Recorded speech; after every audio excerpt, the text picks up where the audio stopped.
کیا حال چال ہے بھائی؟ الحمدللہ سر، آپ کیسے ہیں؟ خیریت سے ہیں؟ اللہ تعالیٰ کا بڑا احسان ہے، تھینک یو جناب۔ سر، میری جرنی کافی کمپلیکیٹڈ اور کافی ٹف گزری ہے، تو ذرا ہوں، ریسرچ بیسڈ کوشچنز ہیں سارے، میں ان کو جی سر، جلدی کوئی جلدی بات کور کروں گا۔ نہیں، جی سر، جی سر۔ شیخ، پہلا کوشچن ہے میرا یہ کہ میرا ایتھیزم سے اسلام پہ پہلے میرا کنورژن ہوا ہے، تو اس کے ہوں، بعد میں اسکول آف تھاٹس پہ ذرا گزرا ہوں، تو مجھے قرآن پڑھا اور کتابوں کا پتہ چلا کہ بیسک ڈفرینس کیا ہے شیعہ اسکول آف تھاٹ میں اور ہوں، سنی اسکول آف تھاٹ میں۔ بلائنڈ فالوئنگ میرے شروع سے نہیں تھی، تبھی میں نے اسلام کو ایکسیپٹ نہیں کیا تھا اپنے بچپن میں ہی۔ تو پہلا میرا کوشچن یہ ہے سر کہ جو 12 آئمہ کی حوالے سے نص موجود ہے آپ کے پاس، آپ کی شیعہ کتب میں، وہ کیا اہل سنت کتب میں بھی کیا اس کا حوالہ جی معتبر بالکل کتاب بالکل، میں؟ یہاں پہ آپ پلیز میرے چینل پہ چلے جائیں نا، یہاں پہ ایک مناظرہ ہوا تھا 12 ائمہ علیہ السلام کے نص پر۔ کاظمی صاحب، وہ مولوی کا کیا نام تھا؟ وہ لاہور سے ایک پگڑی والا تھا، ایک منٹ میں، کاظمی صاحب آپ کو یاد ہے کیا نام تھا؟ آ، ہاں، وہ عجیب سا امامہ شکل شریف تھا۔ پہن کے جو بریلوی آئے تھے نا، ہاں، بریلوی آئے بریلوی تھے آئے جو تھے۔ امامہ شریف ہاں، وہ ایک منٹ، اگر اس کا کی۔ لنک میں یہاں پہ نکال دوں، لنک اس میں سرچ کرتا ہوں علی اپنے آصف فوز تھے، علی آصف فوز تھے، علی 12 آصف کے امام ساتھ پہ ہوا۔ ہوا تھا مناظرہ، نام میں بھی بھول گیا ان کا۔ آپ سرچ کریں نا میرے یوٹیوب چینل پہ نام 12 میں امام پہ مناظرہ، تو اس میں ہم نے حوالے دکھائے تھے اہل میں دے سنت دوں کے گا، کتب سے۔ ہاں، میں دے ہاں، دوں گا، میں دے دوں گا ہاں، آپ کو، میں نکال کے دے دوں اگر گا۔ آپ کو یا مل جاتا دوسرا نا ابھی اس کا لنک بھیج دیں تاکہ میں اس کو یہاں پہ اسکرین پہ دکھا دوں، اس کا نو ٹائٹل ایشو، وغیرہ۔ Thank you. Okay, okay, second question یہ ہے، میں ٹائم کم سے کم ٹائم میں جلدی جی زیادہ سر۔ چیزیں کور کرنی ہے۔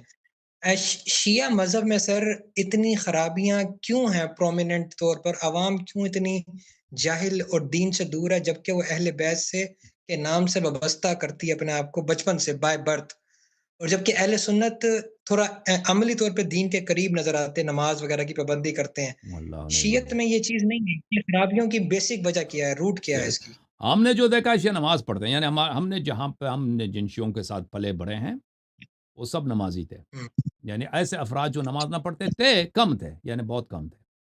ہم نے جن شیعوں کو ٹھیک ہے۔ دیکھا ہے، ہاں جی، جی ہاں، ہم، ہو سکتا ہے آپ کے پاکستان پنجاب میں ایسے علاقے ہیں جہاں شیعہ پریکٹس نہیں کرتے، اہل سنت بھی بہت سارے ہیں جو پریکٹس نہیں کرتے، لیکن ہم نے جو دیکھا ہے یس۔ سب، مثلا ہمارے ہاں اس طرح تھا کہ اگر کوئی شخص نماز نہیں پڑھتا تھا تو اس کے ساتھ لوگ کھانا نہیں کھاتے تھے ایک دسترخوان پہ، یہ نماز نہیں پڑھتا، ٹھیک ہے نا؟ ہم، اگر کوئی شخص ماہ اچھا۔ رمضان میں روزہ نہیں رکھتا تھا تو یہ تو بہت بڑی عیب تھی کہ فلان شخص یعنی لوگ اگر کوئی روزہ کھاتا بھی تھا نا تو وہ چھپا کے لوگوں سے چھپا کے، یعنی لوگوں کو اگر پتہ چلتا کہ یہ روزہ نہیں رکھتا تو سب اس کو، ہم، یعنی اس کی بے عزتی ہوتی ہے، لوگ اس کا احترام نہیں کرتے۔ آ، ہم، مثلا کوئی اگر کوئی پیسے والا آدمی ہوتا حج پہ نہیں جاتا، سب اس کو برا کہتے کہ کیسا بے دین آدمی ہے یہ حج پہ نہیں جا رہا، ٹھیک ہے نا؟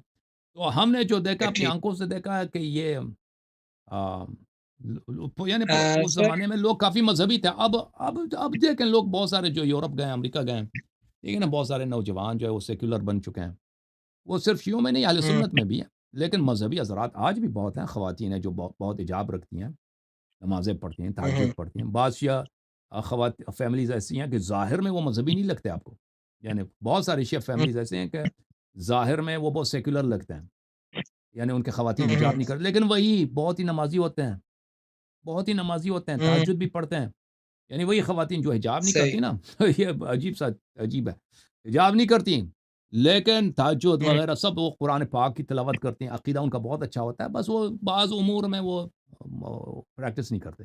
جی، اور یہ ایک بے دونوں دونوں نمازی کے دونوں تب شیعوں میں بھی ہے، اہل سنت میں بھی ہے، صرف شیعوں میں نہیں ہے۔ اچھا، ہاں وہ یہ انہوں نے لنک بھیج دی، اب میں آپ کو لنک دکھا دیں۔ جی سر، اگلا سوال کیا آپ کا؟ بے نمازی کے ساتھ رویہ کیا کہا؟ کیا حکم ہے؟ آئمہ نے، رسول نے کیا بے نمازی مسلمان ہو تو کیا اس کی بے مدد کر نماز اگر سکتے ہیں؟ کوئی دیکھے، نماز اگر کوئی نہیں پڑھتا، دیکھ اہل سنت اگر نماز پڑھے یا نہ پڑھے ان کا تو فرق ہی نہیں ہے نا، کیونکہ وضو باطل ہے، نماز ان کا باطل ہے، سب کچھ ان کا غلط ہے۔ اگر کوئی نماز نہیں پڑھتا تو اس کو اور کافر کے درمیان کوئی فرق ہی نہیں ہے۔ بہت سارے احادیث میں ہے کہ مسلمان اور کافر کے درمیان ایک ہی پردہ ہے اور وہ نماز، اگر کوئی تارک نماز ہے تو اس میں اور کافر میں فرق نہیں ہے، ٹھیک ہے نا؟ صحیح ہے۔ ہاں جی، سر، یہ جو اسماعیلی شیعہ ہیں، شیعہ کتنی قسم کے تھے؟ رسول اور امیر المومنین کے وقت میں اس ٹائم بھی کیا کوئی تھوڑا بہت ان کی ڈویژن تھی آپس میں؟ نہیں نہیں، یہ تو بعد میں بنے ہیں، یہ تو بعد میں بنے۔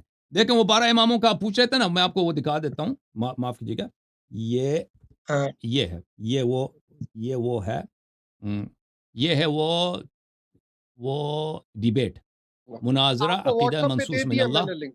ہاں یہی میں نے آپ کے چیٹ سے میں نے آپ نے اتارا ہے، مناظرہ ڈیبیٹ عقیدہ امامات شیعہ سنی مولوی عبد الرسول ورسز شیخ حسن اللہ یاری، اس کو آپ سرچ کریں، یہ 6 مہینے پہلے ہوا تھا، اس کی تاریخ بھی ہے 15 مارچ 2025 کو، ٹھیک ہے نا، 15 مارچ 2025 کو یہ مناظرہ ہوا ہے، تو اس کو آپ دیکھ لیں، تو اس میں عقیدہ مناظرہ، اس میں جو حوالے ائمہ طاہرین علیہ السلام کے متعلق اہل سنت کے کتب میں ہیں، وہ ہم نے یہاں پہ پیش کیے تھے۔ جی سر۔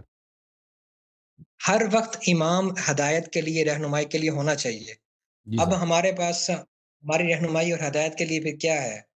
آپ کے رہنمائی اور ہدایت کے لیے امام علیہ الصلوۃ والسلام، مگر یہ کہ لوگ منع کریں نا، مگر یہ کہ لوگ اگر ان کو نہیں کرنے دیتے، جیسے رسول صلی اللہ علیہ وسلم تھے ہدایت کے لیے، لیکن مکے والے کی بدبختی کی وجہ سے رسول صلی اللہ علیہ وسلم کئی سال تک وہ اپنی نبوت ظاہر نہیں کرتے تھے، آپ کو پتہ ہے، پہلے کئی سال اچھا، تھے کہ وہ لوگ بت پرست تھے، لوگ بت پرستی میں مشغول تھے، نبی صلی اللہ علیہ وسلم مبعوث ہوئے، سب مسلمانوں کا یہ نبی صلی اللہ علیہ وسلم کی سیرے کے متعلق یہ واضح بات ہے کہ وہ کئی سالوں تک اپنی نبوت، اپنی بعثت کا اظہار انہوں نے نہیں کیا، وہ چھپاتے تھے لوگوں سے، یعنی لوگ قرآن ان پہ نازل ہوتی تھی، وحی ان پہ نازل ہوتی تھی، لیکن اللہ کی جانب سے ان کو اجازت نہیں تھا۔ آپ کو پتہ ہے نہیں پتہ یہ باتیں؟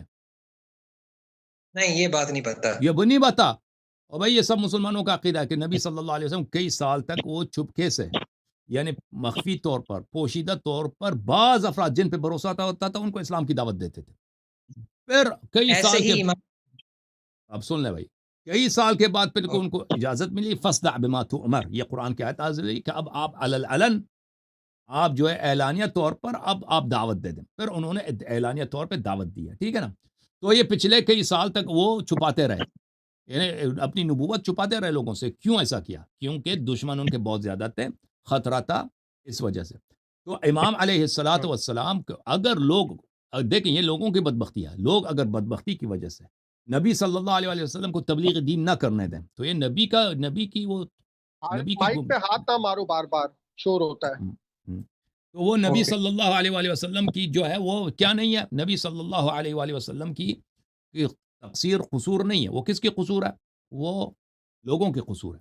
تو ہر زمانے میں دیکھیں، اگر اللہ کی جانب سے امام نہیں ہے، اور صرف دیکھیں، اس بات کو ہم نے تو بہت واضح طور پہ پہلے بیان کیا تھا کہ رسول صلی اللہ علیہ وسلم کے بعد ہدایت کے لیے اگر کوئی نہیں ہے، کوئی نہیں ہے، یعنی پیغمبر دنیا سے چلے گئے، قرآن جمع نہیں ہوا، سنت مدون نہیں ہوا، اور کوئی ہدایت کے لیے بھی کسی شخص کو معین نہیں فرمایا، تو اس کا مطلب یہی ہے کہ اللہ تعالیٰ نے لوگوں کو حیرت سرگردانی میں خود مبتلا کیا کہ نبی صلی اللہ علیہ وسلم اتنی عظیم شخصیت آئے تھے، پورا انفارمیشن لے کے آئے تھے کہ اللہ تعالیٰ کی جانب سے وہ کون سی باتیں ہیں، کون سا پروگرام ہے کہ اس کے پروگرام کے مطابق آپ چلیں تو وہ آپ کی زندگی جو ہے سعادت ملے گی۔ اگر نبی صلی اللہ علیہ وسلم کے بعد کوئی نہیں ہے تو یہ پروگرام اس کو نہ لکھا گیا اور نہ کسی نے اس کو نوٹ کیا، نہ نبی صلی اللہ علیہ وسلم نے خود نوٹ کرایا نا، تو وہ چلے گئے، پھر لوگوں بھول گئے، بھائی صحابہ بھی بھول گئے، بعض جھوٹی احادیث بن گئی، اکثر احادیث ہم پہنچی بھی نہیں، تو اس کا مطلب ہے یہ انفارمیشن لاس ہو گیا، انفارمیشن کا لاس ہونا، یہ دین کا لاس ہونا، یہ اللہ تعالیٰ کے لیے ناممکن ہے۔ اللہ تعالیٰ دین بھیج دے، ہدایت کا ذریعہ کار بھیج دے، پھر اس کی حفاظت کے لیے کوئی طریقہ کار نہ بنائے۔ تو ہر زمانے کے لیے امام کی ضرورت اسی لیے ہے، جیسے نبی صلی اللہ علیہ وسلم خود آئے تھے، کیوں نبی آئے تھے؟ لوگوں کی ہدایت کے لیے، کیونکہ کتابیں لوگوں کے لیے کافی نہیں ہوتی، کتابوں میں جو باتیں اس میں سچی باتیں بھی ہوتی ہیں، جھوٹی باتیں بھی ہوتی ہیں، وہ ایک شخص کی ضرورت ہے جو ہمیشہ معصوم ہو، صحیح بتاؤ، ٹھیک ہے نا؟ تو ابھی ہمارے عصر میں امام عصر علیہ الصلاۃ والسلام ہیں، تو ہدایت کا کیا طریقہ کار ہے؟ انہوں نے خود فرمایا کہ میرے غیبت میں تم احادیث اہل بیت علیہ السلام پر تم عمل کرو، ان کی روایات، ان کے احادیث پہ عمل کرو، اور ان کی غیبت ان کی اپنی چوائس کی وجہ سے نہیں، یہ لوگوں کی بدبختی کی وجہ سے کہ سب اہل بیت علیہ السلام کو شہید کیا گیا، ائمہ طاہرین علیہ السلام کو ایک ہی بات دیگر کسی پہ رحم نہیں کیا اس امت میں، امام علی علیہ السلام شہید، امام حسن علیہ السلام شہید، امام حسین صلوات اللہ علیہ شہید، امام زین العابدین علیہ السلام شہید، ہر ایک کو شہید کیا گیا، 12ویں کو اللہ تعالیٰ نے فرمایا کہ اس کو میں بچاؤں گا، اس کو میں کسی کو قتل نہیں کرنے دوں گا. بقیت اللہ خیر لکم ان کنتم مؤمنین. اللہ تعالیٰ نے ان کو بقا دی ہے اور ظالمین کے شر سے ان کو محفوظ رکھا ہے. اگر کوئی شخص ان سے ڈائریکٹلی ہدایت لینا چاہے تو ان کا دروازہ کھلا ہے. اللہ تعالیٰ سے دعا کرے تو بالکل ان کو ڈائریکٹلی بھی امام علیہ الصلاۃ والسلام سے ہدایت مل جائے گا. جی سر. سر یہ اہل سنت کی کتابیں کیوں قابل قبول نہیں، جبکہ اس میں صحابہ کی مذمت والے واقعات بھی ہیں، ان کی تعریفیں بھی ہیں. آپ کہتے ہیں کہ شیخین کا دور تھا، ان کی حکومت تھی، ان کی طاقت تھی، تو انہوں نے اپنے جھوٹے فضائل وغیرہ لکھوائے. اگر جھوٹے فضائل لکھوائے بھی تھے تو پھر وہ اپنی مذمت والی چیزیں کم از کم وہ اس میں نگلیکٹ کروا وہ دیتے، شیخین نے تو نہیں مائنس. لکھوائی ہیں نا. یہ کتابیں تو شیخین نے تو نہیں لکھوائی ہیں. یہ تو شیخین تو بہت پہلے تھے. دیکھیں وہ تو حدیث اہل سنت کے ہوں، ہاں حدیث کیسے نقل ہوئی ہے. ٹھیک ہے نا. حدیث یہ لوگوں کی میموریز ہیں، لوگوں کے ہوں، ریکلیکشنز ہیں. ریکلیکشن سمجھتے ہیں نا. ہوں، ہوں. لوگوں کے جی جی. تاثرات ہیں. صحابہ دیکھیں ہوں، ابھی دیکھیں اس زمانے میں سب ان پڑھ تھے. ہوں، صحابہ کے دور میں 99.99% ان پڑھ. تابعین کے زمانے میں بھی لوگ ان ہوں، پڑھ تھے. اس طرح نہیں تھا کہ وہ کوئی مدرسہ تھا وہاں پہ، کوئی پرائمری اسکول تھا، لوگوں کو پڑھنا لکھنا آتا تھا. تو لوگ یہ صحابہ کے پاس بھی ایسا کوئی پروگرام نہیں تھا کہ وہ سیمینار رکھ دیں، لوگوں کو سکھائیں کہ نبی صلی اللہ علیہ وسلم کے احادیث ہیں، یہ سیکھ لو ہم سے تاکہ یہ ضائع نہ ہو. اس طرح نہیں تھا. وہ اگر کسی جگہ پہ بیٹھے ہیں بھائی، کوئی واقعہ ان کو ذہن میں آ جاتا ہے، ہاں ہم فلاں زمانے میں فلاں جگہ پہ تھے، تو یہ واقعہ ہم نے دیکھا اپنی آنکھوں سے. ٹھیک ہے نا. تو لوگوں نے ان سے سنا. سمجھ میں آئی نا بات آپ کو.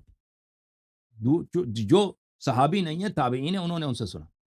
پھر تابعین جب یہ بوڑھے ہو گئے، یہ بزرگ بنے، تو یہ بھی بیٹھتے تھے کہیں پہ، وہ مسجد وغیرہ میں لوگ آتے تھے ان کے پاس سننے کے لیے. یہ سناتے تھے بھائی کہ ہم جب جوان ہوتے تو وہی زید بن ارقم سے ملاقات ہوئی تھی. زید بن ارقم کہتے تھے کہ او سفر میں ہم نے دیکھا فلان شخص نے یہ کہا. ٹھیک ہے نا. تو یہ ایک نسل ہے صحابہ کی، دوسری نسل ہے تابعین کی. یہ ریکلیکشن وہاں پہ منتقل ہو گئی. پھر اس سے اگلے والی نسل آئی، انہوں نے تابعین سے سنا. یہ چوتھی نسل. اس کے بعد پانچویں نسل. تو پانچویں چھٹی نسل میں جا کے یہ لکھنا شروع ہو گئی. ٹھیک ہے نا. تو یہ جو آپ سمجھتے ہیں کہ شیخین نے لکھوائی، شیخین نے نہیں لکھوائی ہیں. یہ باتیں معاشرے میں منتشر تھیں، یہ سپریڈ تھیں. یہ معاشرے میں یہ باتیں بیان کی جاتی تھی. مثلا مکے میں جاتے تھے جو حضرات مکے والے تھے ان کے پاس واقعات ہوتے تھے. مدینے والے میں جو رہنے والے تابعین تھے ان کے پاس بعض واقعات ہوتے. کوفے والوں کے پاس، شام والوں کے پاس ہوتے تھے. تو یہ جن لوگوں نے حدیث کی کتابیں لکھی ہیں یہ مختلف شہروں میں گئے ہیں. مثلا یہ بخاری صاحب ہیں، یہ گئے تھے فرض کریں وہاں پہ جاتے تھے. یہ بصرہ گئے ہیں، یہ کوفہ گئے ہیں، یہ بغداد گئے ہیں، یہ شام گئے ہیں، یہ مکہ گئے ہیں، مدینہ گئے ہیں، وہاں پہ یمن گئے ہیں. وہاں پہ لوگوں سے احادیث کے بھائی کیا اس معاشرے میں، اس علاقے میں کون سی باتیں، کون سے تأثرات، میموریز، ریکلیکشنز، جو یادداشتیں ہیں 150-200 سال پہلے سے، وہ کون سی باتیں نقل ہوتی ہیں. تو انہوں نے لکھی ہیں. تو اس میں تو سب کا فلٹر کرنا تو بہت مشکل کام ہے. سمجھ میں آئی نا. سب باتوں کا فلٹر لازمی باتیں، وہاں پہ جھوٹی باتیں بھی آئیں گی، جھوٹی افواہیں بھی آئیں گی اس میں. لیکن اس طرح نہیں ہے کہ وہ اس میں سچ کوئی بات نقلی نہیں ہوگی. ٹروتھ کو، سچ بات کو پوری طرح چھپانا یہ ناممکن ہے. ٹروتھ کو ہر طرح سے، تاکہ کوئی کسی کو پتہ ہی نہ چلے. ٹھیک ہے نا. یہ ہر طرح سے اس کو چھپانا ناممکن ہے. آپ تاریخ کو مرکی بنا سکتے ہیں، تاریخ کو آپ اتنا غبار آلود بنا سکتے ہیں کہ اس میں مختلف کنٹراڈکٹری سٹوریز ہیں کہ آپ پڑھنے والا کنفیوز ہو جاتا ہے کہ کون سا راستہ صحیح ہے. یہ ہو سکتا ہے، لیکن اس میں آپ ٹروتھ کا کوئی وہاں پہ جھلک نہ ہو، یہ ناممکن کام ہے. ٹھیک ہے نا. تو کیونکہ یہ واقعات جو نقل ہوئے تھے تو اس میں تعصب کا بڑا ہاتھ ہے. یعنی میں نہیں کہتا کہ بخاری نے سب باتیں لکھی. بخاری کو اگر ایسی باتیں لگی وہاں پر کہ یہاں پہ صحابہ کی بہت واضح بے عزتی ہے تو اس نے بالکل نقل نہیں کی. اسی لیے تو بخاری کو وہ زیادہ عزت دیتے ہیں، مسلم نے بھی اسی طرح. تو لیکن ہر بات کو چھپانا یہ ناممکن چیز ہے. اوکے.